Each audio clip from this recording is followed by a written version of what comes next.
古今人ကမင်းဟာအရှင်ဖြစ်ဖြစ်အသေးဖြစ်ဖြစ်ငါတို့ကျမ်းမိသားစုဝင်ပဲလို့ရိုင်းဆိုင်စွာပြောဆိုခဲ့ပါတယ်။ဒါကိုကျမကနှောင်ပြုံးပြုံးရင်းကျမ်းမိသားစုရဲ့စီးမြဲမှတ်88ကိုပြန်လည်သတိပေးခဲ့ပါတယ်။ကျမ်းမိသားစုရဲ့မျိုးသမီးတစ်ယောက်ဟာကလေးမရှိရင်တေဆုံးသွားတဲ့အခါကျမ်းမိသားစုရဲ့သူ့တန်မှာမြုပ်နှံခွင့်မရှိဘူးတဲ့။ကျမမှာသားသမီး2ယောက်ရှိခဲ့ပေမဲ့古今人ကကလေးတွေကိုသူမရဲ့လက်ထဲမှာမထားဘဲကျမ်းချင်းရန်ရဲ့နာမည်အောက်မှာမှတ်ပုံတင်ခဲ့ပါတယ်။ဒါကြောင့်သူမတေဆုံးသွားရင်တော့သူမဟာကျမ်းမိသားစုနဲ့မပတ်သက်တော့တဲ့လူစိမ်းတစ်ယောက်လိုဖြစ်သွားမှာပါ古今人ဟာသူမရဲ့နာကျင်မှုကိုနားမလည်ပဲမင်းကကလေးကိုကိုယ်တိုင်မွေးခြင်းလို့ဒီလောက်ပြဿနာရှာနေတာလားလို့ပေါ့ပြက်ပြက်မေးခွန်းထုတ်ခဲ့ပါတယ်သူကထပ်လောင်းပြီးတော့အခုရှိတဲ့ကလေးတွေကချင်းရန်လက်ပေါ်မှာကြီးပြင်းလာတာဆိုတော့မင်းနဲ့မရင်းနှီးဘူးဒါကြောင့်ပေးလို့မရဘူးတကယ်လို့မင်းကလေးလိုချင်ရင်ငါနဲ့နောက်တစ်ယောက်ထပ်မွေးပေါ်လို့တောင်ရဲရဲဆက်ဆက်ပြောဆိုခဲ့ပါတယ်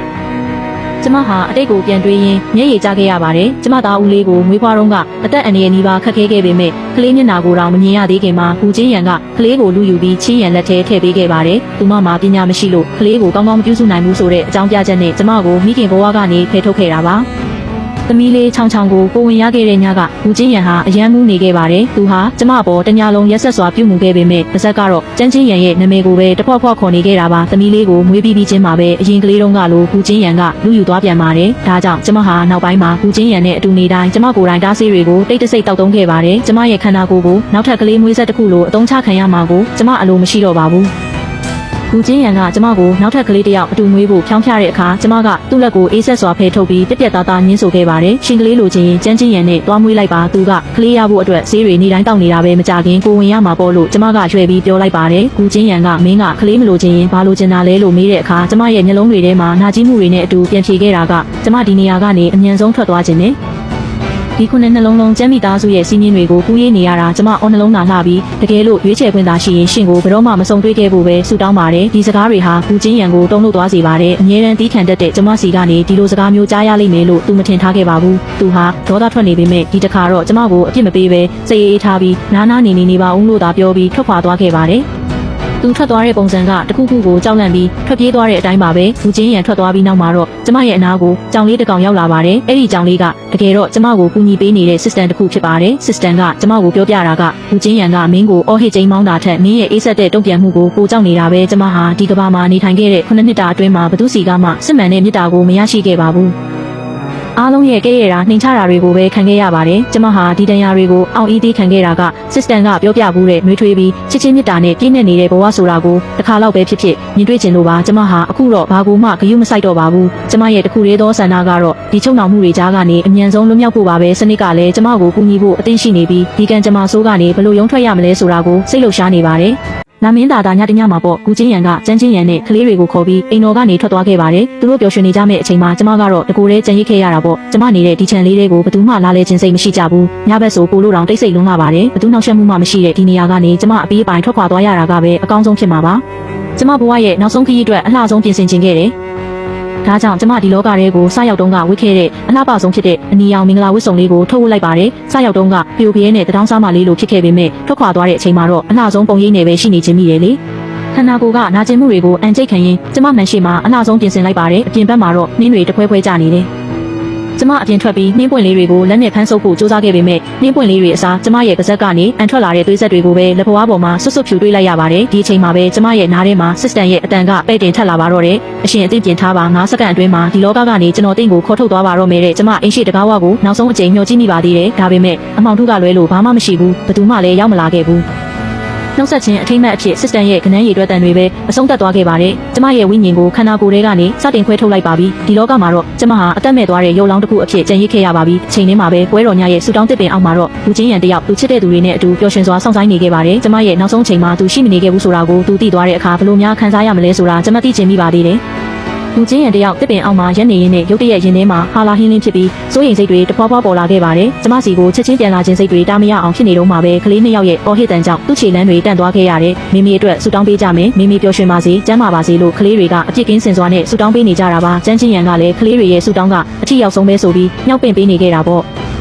ဒါပေမဲ့အဲ့ဒီအချိန်မှာပဲအသက်2နှစ်အရွယ်ချောင်ချောင်လေးကအလင်းစလုံးနဲ့လေကားပေါ်ကနေဆန်ချက်ပြက်ပြီးပြုတ်ကျပါတော့တယ်။သူမဟာကူးရှောင်ရံအပေါ်ကိုဖိမိပြီး2ယောက်သားမြေပြင်ပေါ်ကိုအရှိန်ပြင်းပြင်းနဲ့ကျသွားခဲ့တာပါ။ဘေးနားမှာရှိနေတဲ့ကျန်းချင်းရံကတော့ကလေးတွေကိုလှမ်းဖမ်းပေးဖို့နေသားသူမရဲ့ပင်ကိုဗီဇအတိုင်းနောက်ကိုခြေတလန်းဆုပ်လိုက်ပါတယ်။ကလေး2ယောက်စလုံးမြေပြင်ပေါ်ကိုအရှိန်နဲ့ကျသွားပြီးချောင်ချောင်လေးရဲ့နဖူးကနေသွေးတွေတစီစီစီးကျလာပါတော့တယ်။နာကျင်လွန်းလို့ငူယိုနေတဲ့ကလေးမလေးဟာနားရဲမိမိစီပဲသွားကျင်နေကျမပဲချော့တာခံကျင်နေလို့အော်ဟစ်တန်းတနေခဲ့ပါတယ်။ ဘူရှောင်းရန်ကတော့သူ့ညီမလေးကိုပွေ့ချီရင်းနဲ့ကျန်းချင်းရန်ရဲ့အေးဆက်ဆက်ပြုတ်မှုကိုကြည့်ပြီးဒေါ်လာတကြီးမေးခွန်းထုတ်ပါတော့တယ်။ဘာလို့ကျွန်တော်တို့ကိုမဖမ်းပေးတာလဲကျွန်တော်တို့နှစ်ယောက်လုံးအရန်နာနေပြီးဘာလို့မိမိလိုမျိုးကျွန်တော်တို့ကိုဂယုမဆိုင်တာလဲ။သူတို့တွေကျမရဲ့မြစ်တာကိုတန်းနာနေချိန်မှာပဲအိမ်တော်ထဲမှာတော့ကျမရဲ့အသက်ဝိညာဉ်ဟာဒီလောကကနေအပြီးအပိုင်ထွက်ခွာသွားခဲ့ပါပြီ။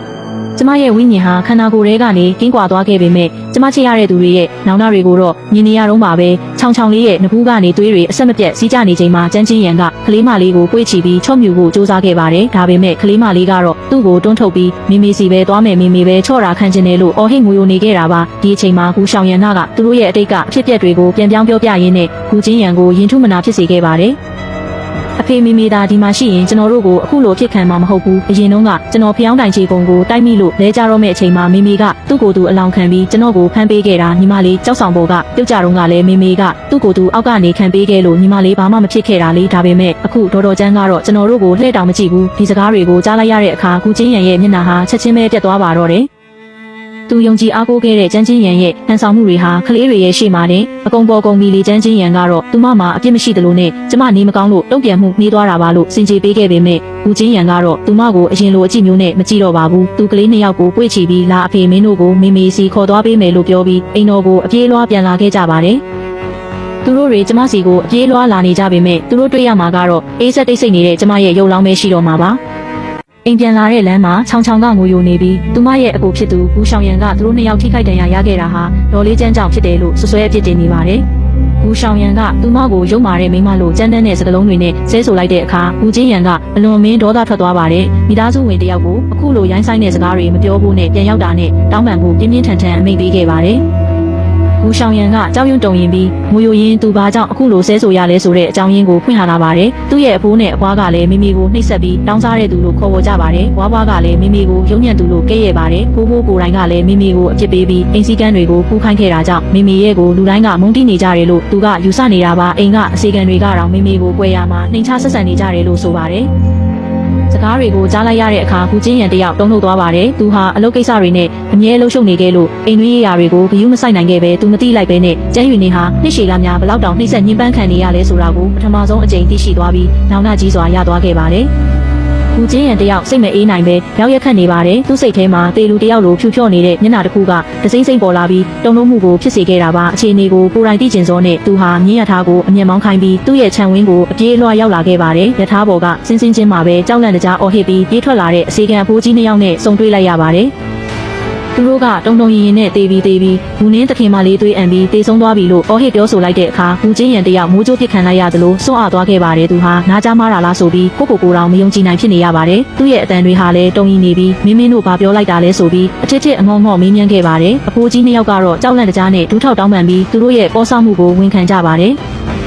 ထမင်းတနက်စာအချိန်လေးတွင်းမှာပဲတခင်မလေးဟာရုတ်တရက်သွေးအံပြီးလဲကျသွားခဲ့တာပါဆရာဝန်သွားပင်းဖို့စူးစမ်းခဲ့ပေမဲ့လည်းနောက်ကျသွားခဲ့ပါပြီအခုချိန်မှာတော့တခင်မလေးရဲ့ရုပ်အလောင်းဟာခြံထဲမှာလဲလျောင်းနေသေးပါပဲဒီသတင်းစကားဟာဘူချင်းရန်အတွက်တော့ချိန်မကင်မိလက်မကင်မိဖြစ်သွားစေခဲ့ပါတယ်သူ့ရဲ့ခြေထောက်တွေဟာခဲဆွဲထားသလိုလေးလံနေပြီးအခြေအနေမှန်ကိုလက်ခံဖို့ခက်ခဲနေတဲ့ပုံပေါ်နေပါတယ်တခင်မလေးတေဆုံးသွားပြီဆိုတဲ့သတင်းကိုကြားလိုက်ရပေမဲ့လည်းဘူချင်းရန်ဟာအစပိုင်းမှာတော့ဒါကိုကျမရဲ့နောက်ထပ်လိမ်ညာမှုတစ်ခုလိုပဲထင်နေခဲ့ပါတယ်။သူဟာအေးအေးဆေးဆေးပဲမင်းတို့ကကျန်းယူနေရဲ့အစီကံတွေဆိုတော့သူ့ဘက်ကနေလိမ်ပေးနေတာမလားဆိုပြီးခါနေတဲ့မေးခွန်းထုတ်ခဲ့ပါတယ်။သူကဆက်ပြီးသူ့ကိုသွားပြောလိုက်ပါငါမှအရေးကြီးကိစ္စရှိလို့လာရှာတာလို့သူကကလေးတွေကိုတိတ်လွမ်းနေတာမလား။အခုကစပြီးသူကလေးတွေနဲ့အတူတူနေနိုင်ပြီလို့သာပြောလိုက်ဒါဆိုသူစိတ်ဆိုးပြေသွားမှာပါလို့ယုံကြည်ချက်အပြည့်နဲ့ပြောနေခဲ့တာပါ။ဘူချင်းရန်ဟာကျမကတေးမယ်နဲ့အငြင်းချင်းချောက်တက်တာကိုစိတ်ပြက်နေပုံလေးရပါတယ်။ဒါပေမဲ့အစီကံဖိုးကြီးတွေရဲ့တုံ့ပြန်မှုကသူ့ကိုထိတ်လန့်သွားစေပါတယ်။သူတို့ဟာမြေပြင်မှာဒူးထောက်ရင်းမျက်လုံးပြူးသားနဲ့စွန့်အားလိုနေပါတယ်။ဘူချင်းရန်ရဲ့အေးဆက်တဲ့အကြည့်တွေအောက်မှာသူတို့ဟာတုံရင်နဲ့ပဲသခင်ကြီးသခင်မလေးကတကယ်ကြီးတေဆုံးသွားတာပါလို့ထက်ခါတလဲလဲတောင်းပန်စကားဆိုကြပါတယ်။ခြေနေဟာသူထင်တယ်လို့မဟုတ်ဘူးဆိုတာကိုဘူချင်းရန်စတင်ခံစားလာရပါပြီ။သူဟာနှုတ်ခမ်းကိုတင်းစေထားပြီးလက်သီးကိုလည်းချစ်ပါအောင်ဆုပ်ထားမိပါတယ်။အပြင်ပန်းမှာတည်ငြိမ်နေတရားရှိပေမဲ့သူ့ရဲ့ရင်ထဲမှာတော့မုန်တိုင်းတွေစတင်တိုက်ခတ်နေပါပြီ။ခြေပြားလက်ပြားတွေအေးဆက်လာပြီးချွေးစေးတွေပါထွက်လာခဲ့ပါတယ်။နောက်ဆုံးမှာတော့သူဟာအတန်အံ့နဲ့ငါ့ကိုသူ့စီခေါ်သွားပေးပါလို့ဆိုလိုက်ပါတယ်။လာတာတဲ့ညတညရဲ့ခြံဝင်းထဲမှာလဲလျောင်းနေတဲ့ကျမကိုတွေးဖို့သူခြေလန်းပြင်လိုက်တဲ့အခါသူ့ဘဝရဲ့အဆိုးရွားဆုံးအမှန်တရားနဲ့ရင်ဆိုင်ရတော့မှာဖြစ်ပါတယ်။ခြံဝင်းထဲမှာထူးဆန်းတဲ့မြင်ကွင်းတစ်ခုရှိနေပါတယ်။အဲ့ဒါကတော့လေထဲမှာလွင့်မျောနေတဲ့ဝိညာဉ်တစ်ခုပါ။ကျမဟာဖောက်ထွင်းမြင်နေရတဲ့လက်ချောင်းလေးတွေကိုငေးကြည့်ရင်လူတစ်ယောက်တေဆုံးသွားပြီးတဲ့နောက်ဝိညာဉ်ဟာခန္ဓာကိုယ်ထဲကထွက်ခွာသွားတတ်တယ်ဆိုတာကိုနောက်ဆုံးမှာနားလည်သွားခဲ့ပါပြီ။ ဒါပေမဲ့ကျမဟာတေဆုံးသွားရလို့ဝမ်းသာခြင်းမရှိသလိုတကူလုံးလည်းအေးဆက်နေသလိုခံစားနေရပါတယ်ပိုပြီးထူးဆန်းတာကကျမဟာဝိညာဉ်ဘဝနဲ့တောင်ဒီချန်ဝင်းနဲ့ဒီအိမ်တော်ထဲကနေထွက်ခွာသွားလို့မရတာပါပဲဒါကြောင့်သူကျမဟာ system ကိုမေးခွန်းထုတ်ခဲ့ပါတယ်ငါဘာလို့ဒီကဘာကနေမထွက်သွားနိုင်သေးတာလဲ system တစ်ခုခုများမှားနေတာလား system ကတော့အေးအေးဆေးဆေးပဲပြန်ဖြေပါတယ်စိတ်မပူပါနဲ့အခုမင်းရဲ့ဝိညာဉ်ကမင်းရဲ့ရုပ်လောင်းနောက်ကိုလိုက်နေတာပါမင်းရဲ့ရုပ်လောင်းကိုမြေမြုပ်တင်ကြိုပြီးတာနဲ့မင်းနဲ့ဒီကဘာကြားကအဆက်အသွယ်တွေအားလုံးပြတ်တောက်သွားပြီးဒီနေရာကနေထွက်ခွာသွားနိုင်ပါလိမ့်မယ်တဲ့